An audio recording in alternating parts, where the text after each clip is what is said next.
So your reluctance is a matter of principle, standing on principle rather than answering the question. I'm not going to compromise a constitutional right provided here in Kentucky in order to curry favor on one or other side or for members of the media. I'll protect that right for every Kentuckian. And you won't answer that question tonight. Again, you have that right. Senator McConnell has that right. Every Kentuckian has the right for privacy at the ballot box. And if I, as chief and election official, Bill, don't stand up for that right, who in Kentucky will?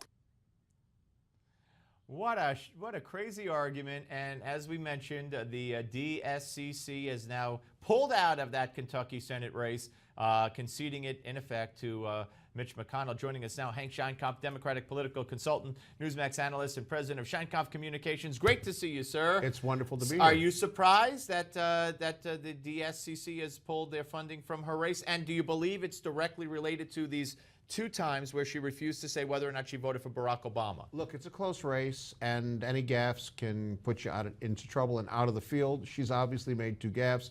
Why spend millions of dollars when they can be spent someplace else? A smart business decision by the Democratic Senate campaign. If you're her, what would you have said to that question? Yes, I voted for Obama. I would have said the following. If she didn't like what you said, yes, I made a mistake, or yes, I think it's great. And look at the number of people in Kentucky receiving additional health benefits because Obama was the president. Either way, those are the 2 good answers. Right. But she chose a different route, which was right off the cliff. All right, yeah, right. So don't let her drive you any place. No, I'm not going to get. I was going to get in the car with her, but now I will not. She will definitely drive up the wrong side of the highway, and you will be in the hospital. Yeah. All right. So obviously the DSCC believes that their money is better spent protecting incumbents. Sure. And is there a real concern here, as far as you see it, that the Republicans will, as I keep reading more and more as we move closer, that it looks like that the Republicans will take the Senate? The problem here is that the Democratic argument, the fear tactic, war on women, this and that, are not working. There's no new Democratic argument. I think the last thing the Democrats did that was new was, frankly, enact the New Deal. There's nothing new going on here. You can't have a discussion about Social Security. That's resolved. You can't have a discussion about women's reproductive freedom. That's been resolved. You can't even have a discussion about, same-sex marriages. That's largely been resolved by the courts. Guess what? They got nothing to talk about, and they got a president that people don't want to be around. You put the 2 together, you come up with, not a grilled cheese sandwich. All right, let's talk a little bit about Obama, Ebola. So many people have said, close the border. Close the border with the countries from Africa that have this disease. And the CDC, who has apparently messed up, now they're sending a whole bunch of experts to Dallas. We don't know how this nurse got it. Nurses all over the country in a poll said 74% their hospitals haven't told them what to do. That should have come from the CDC.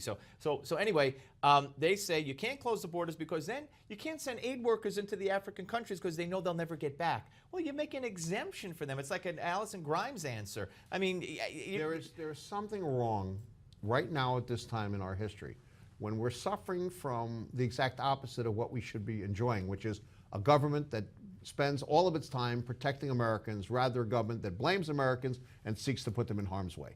There's something wrong with this.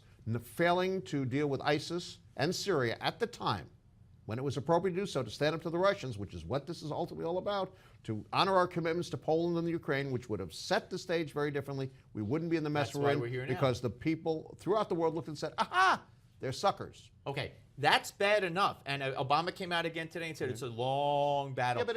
Yeah, this is a long battle that may go on for 200 years. Why? Because this battle is about 2 cultures. Right, but you also have to protect Baghdad and Kobani. You can't sacrifice them because it's a long battle. But I want to get to Ebola in the time we have left. That's bad enough. But Ebola, I mean, God forbid. Close the borders now. Stop the foolishness. As it should have been done. It's not about race. This is about protecting American lives. If the choice is between protecting American lives or not, what do we have a government for? Yeah. It says in the Constitution to protect and defend. Yeah. This is not about conservatives or Republicans or Democrats. This is about protecting America. It's not about anything else. We don't have time to play it, but Hillary was asked a question the other day that she didn't want to be Secretary of State. Obama convinced her. She said, I said no to Bill. He asked me to marry me repeatedly. Then she said, charismatic, good-looking, powerful men just wear me out.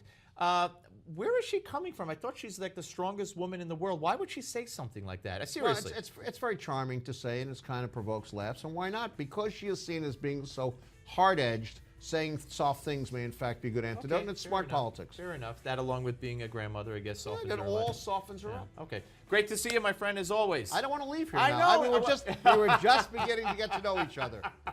I know Hank Sheinkopf, and you're no Hank Sheinkopf. Anyway, always great to see him and Thank talk to you. him. We're coming back, folks. Don't go away. Steve Malzberg Show on Newsmax Television.